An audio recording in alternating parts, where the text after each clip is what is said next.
नमस्कार दोस्तों, back to our channel. Friends, मैं आप सबका अपने चैनल स्टॉक्स फॉर लाइफ पे बहुत स्वागत करता हूँ। Welcome to STFL family.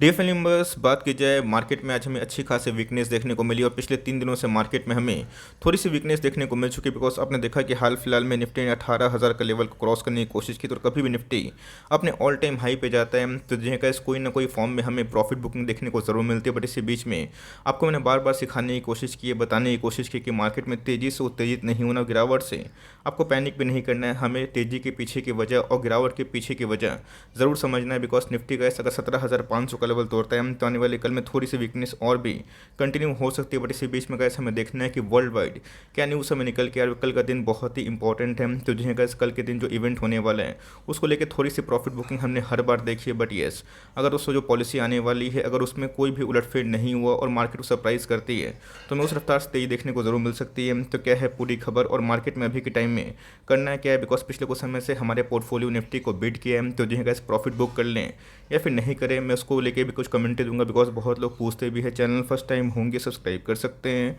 इस तरह की क्वालिटी कंटेंट को सबसे पहले एक्सेस करने के लिए। Now without dealing any for time, let's begin.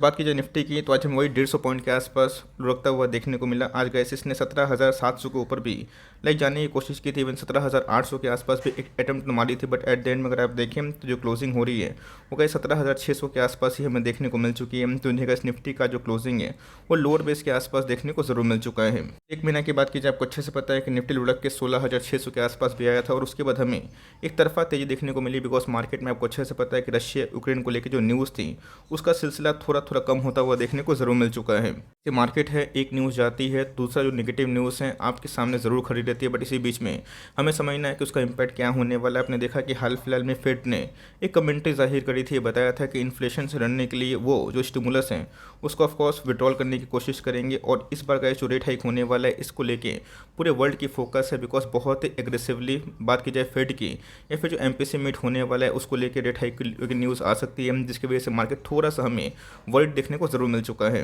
बात कीजिए निफ्टी की तो आपने देखा कि वही 150 पॉइंट के आसपास गिरता हुआ देखने को मिला। निफ्टी बैंक की बात की जाए वो भी आज हमें नेगेटिव में क्लोजिंग देखने को मिल रही। मिड कैप की बात की जाए आज उसमें 1% से ज़्यादा प्रॉफिट बुकिंग हमें होते हुए देखने को मिल रही है। और सारे इंडेक्सेस की बात की जाए आज हमें नेगेटिव में ही क्लोजिंग देखने को ज़रूर मिल चुकी है। तो जिन्हें अगर इंडेक्स गिरेगा तो हमारे पोर्टफोलियो में भी जो रंग है वो ज़रूर लाल देखने को मिल सकता है।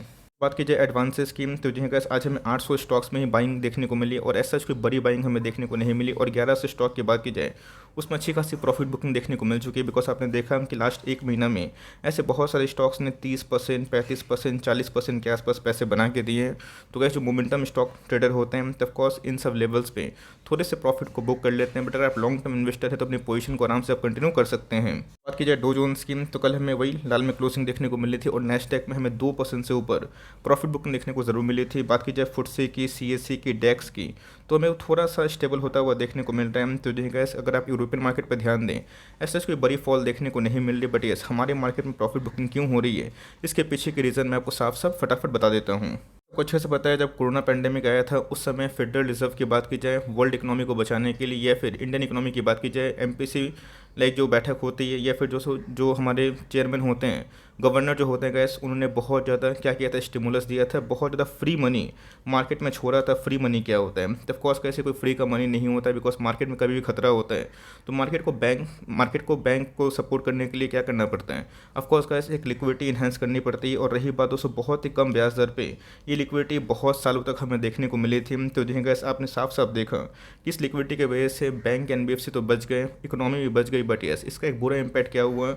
इन्फ्लेशन की वजह से आपने देखा कि हमारी जो पड़ोस की श्रीलंका कंट्री है उनकी हालत अभी क्या देखने को मिल रही है। तो जिन्हें गैस ये आउट ऑफ कंट्रोल ना हो जाए इसलिए समय के साथ हमें स्टिमुलस को फिर से लेना ही पड़ता है और जिसकी वजह से आने वाले कल में जो इन्फ्लेशन है उससे हम लोग कंट्रोल पा सकते हैं। तो जिन्हें गैस ये अपने आप में ही इकोनॉमी के लिए मुझे नेगेटिव न्यूज़ दिखाई नहीं पड़ती। बिकॉज इतना जो फ्री मनी है, इजी मनी है, वो क्यों दिया जाए। बिकॉज अभी के टाइम आपने देखा चाहे रिलायंस की बात की जाए, TCS की बात की जाए, इन्फोसिस की बात की जाए, HDFC बैंक की बात की जाए, ICICI बैंक की बात की जाए, सब ने गैस पिछले कुछ क्वार्टर से बहुत ही स्ट्रॉन्ग नंबर पेश किए थे। तो इकोनॉमिक रिकवरी की बात की जाए तो कोरोना पैंडेमिक से हम लोगों ने अच्छा खासा जीत हासिल किया है। तो जी गैस वो आज नहीं तो कल जो फ्री मनी था उसको वापस लेना बनता था। और इसी हिसाब से गैस फेडरल रिजर्व की बात की जाए उन्होंने पर मंथ की बात की जाए $95 बिलियन की बात की जाए ये मनी श्रिंक करने का प्लान कर लिया है। तो मतलब अगर आप देखें तो हर महीना का इस 95 मतलब बिलियन डॉलर के आसपास ये मार्केट में जो बॉन्ड हैं उसको सेल करेंगे, बिकॉज आपने देखा कि हाल फिलहाल में फेडरल रिजर्व ने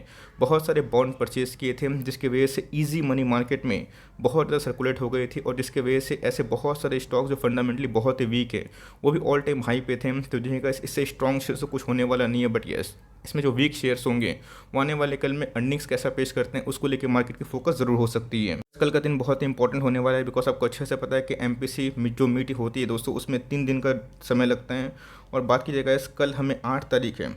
ऑफ कोर्स गाइस कल के दिन की बात की जाए बहुत ही महत्वपूर्ण हमारे सामने आंकड़े आ जाएंगे, बिकॉज एमपीसी मीट की बैठक के दौरान जो हमारे गवर्नर है वो कुछ पेश करेंगे। तो जो है मार्केट को ऐसा लगता है कि इस क्वार्टर में जो रेपो रेट है वो 50 बेसिस पॉइंट इंक्रीज़ हो सकता है सेकेंड हाफ में। तो जो है ये अपने आप में ही एक अच्छी बात आप इसको कंसिडर कर सकते हैं, बिकॉज मैंने क्या बताया कि अगर आप इन्फ्लेशन को मद्देनजर रखें तो फ्री मनी कब तक रहेगा। मैं सिंपल सी बात बोलना चाहता हूँ, इंडियन इकोनॉमी की बात की जाए बहुत ही स्टेबल इकोनॉमी हमें देखने को मिलती है, बिकॉज हमारे पास एक पॉलिटिकल स्टेबिलिटी भी है। आपने देखा कि पाकिस्तान की बात की जाए, श्रीलंका की बात की जाए, उनके पास कोई भी अगर आप देखें पॉलिटिकल स्टेबिलिटी भी नहीं है, और दूसरा दोस्तों उनके पास इतना पैसा भी नहीं है, जिसकी वजह से उनके पास बहुत क्राइसिस है। तो जो ऐसी क्राइसिस बद से बदतर ना हो जाए, इसलिए गए जो इजी मनी है उसको समय से निकालना बहुत ही महत्वपूर्ण होता है। तो जो है इस मार्केट में कभी भी फेड इंटरेस्ट रेट हाइक करता है, लाइक एमपीसी मीट के दौरान इंडियन गवर्नर कभी भी इंटरेस्ट हाइक करते हैं, तो वहाँ पे कैसे बैंक एनबीएफसी में थोड़ा सा प्रेशर होता है और बैंक एनबीएफसी थोड़ा सा गिरेगा, तो जो है इस मार्केट में थोड़ी सी प्रॉफिट बुकिंग देखने को जरूर मिल जाती है। इससे ना मार्केट खत्म होगा ना मार्केट में आने वाले कल में ग्रोथ रुकेगी, बट येस इससे कैसे एक शॉर्ट टर्म जो ट्रेडर है उनको प्रॉफिट बुकिंग करने का थोड़ा सा मौका मिलता हुआ देखने को मिलता है। बट मेरे हिसाब से आपको इस सब चीज़ से घबराना नहीं है। मैंने क्या बताया कि आने वाले कल में इन्फ्लेशन अगर आउट ऑफ कंट्रोल हो जाएगा तो कोई भी वर्ल्ड इकोनॉमी सर्वाइव नहीं कर पाएगी। आपने इसके पहले देखा कि सिर्फ और सिर्फ लोग रशिया यूक्रेन के बारे में डिस्कस कर रहे थे, अभी के टाइम में पीस टॉक को लेके पूरा वर्ल्ड फोकस कर रहे हैं। तो धीरे धीरे गैस उस जगह से टॉपिक हट के अभी के टाइम गैस फेड की बात की जाए, एमपीसी मीट की बात की जाए, मार्केट उसके बारे में बात कर रहे हैं। ये तो गैस मार्केट का ट्रेंड है, लेकिन आपको हमेशा अपने फंडामेंटल वाली जो स्ट्रॉन्ग कंपनी है उस पर ज़रूर टिके रहना चाहिए। देखते हैं गैस कि कल के दिन क्या न्यूज़ आती है, क्या अपडेट आती है। बट मेरे हिसाब से गैस जो भी न्यूज़ है, जो भी अपडेट है, हमारी जो फंडामेंटली अच्छी कंपनी है उसको आप ज़रूर होल्ड करना सीखिए। तो निफ्टी का जो नेक्स्ट सपोर्ट है कहाँ पे आकर बन सकता है बहुत ही महत्वपूर्ण है, 17,500 ये बहुत ही इंपॉर्टेंट लेवल है। अगर इसको ध्वस्त करते हैं तो आने वाले कल में गैस 17,200 ये बहुत ही स्ट्रॉन्ग सपोर्ट बन के उमड़ सकता है। और उसके बाद जो निचले का लेवल है वो आप समझ सकते हैं, बिकॉज निफ्टी को इधर पे जो 200 का मूविंग एवरेज है इसके आसपास बहुत ही इंपॉर्टेंट सपोर्ट मिलता हुआ देखने को मिल चुका है। तो देखना बनता है कल के दिन जो लाइक एमपीसी मीट का आउटकम होने वाला है वो कैसा होने वाला। अगर दोस्तों उसमें कोई भी छेड़छाड़ नहीं हुई, मार्केट का जो उम्मीद है, एक्सपेक्टेशन है, अगर वो उसको मीट करता है तो जो है कल के दिन शायद से बैंक एनबीएफसी में भी हमें अच्छी खासी उछाल देखने को मिल सकती है।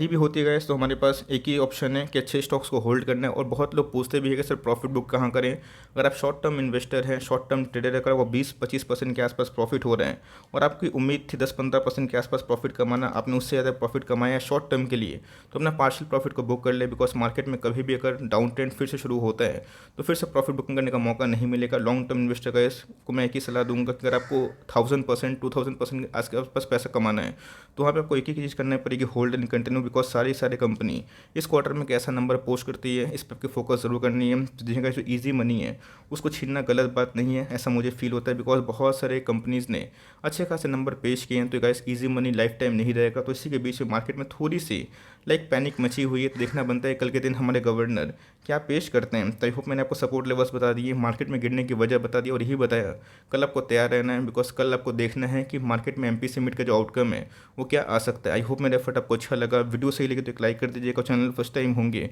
तो यहाँ से सब्सक्राइब करना भूलिएगा। फर्दर कोई डाउट है उसको जरूर ड्रॉप कर सकते हैं, और कुछ रिव्यू चाहिए उसका भी नाम ड्रॉप करना भूलिएगा। I would love to make a video on your demand. Guys मिलते हैं जल्दी ही, तब तक के लिए bye. Thanks for listening friends, God bless you all.